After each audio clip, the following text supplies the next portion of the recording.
আসসালামু আলাইকুম। আশা করি সকল ভালো আছেন। আলহামদুলিল্লাহ। বেশ কয়েকদিন পর আমার ফার্মও ব্রয়লার মুরগ তুললাম। আমার এই শেড হচ্ছে 1500 মুরগির। বর্তমান খামারের অবস্থা আসলে তেমন ভালো নাই, যার কারণে এখানে 500 মুরগ তুলছি 1500 জায়গায়।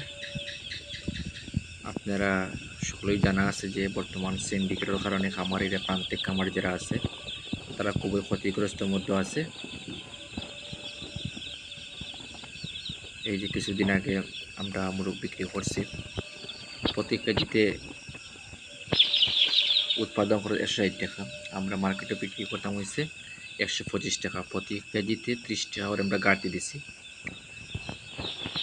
আসলে প্রান্তিক খামারিরা খুব কষ্টের মাঝে আছে এবং অধিকাংশ প্রান্তিক খামারি বন্ধ হয়ে যায়। এই প্রান্তিক খামারির বাস্তবের জন্য আসলে কেউ এই পর্যন্ত কোনো উদ্যোগ নেন না। জানি না এইভাবে যদি এই সিন্ডিকেটের কবলে পড়ে তার প্রান্তিক খামারি সব বন্ধ হয়ে যাবে। সবাই ভালো থাকবা।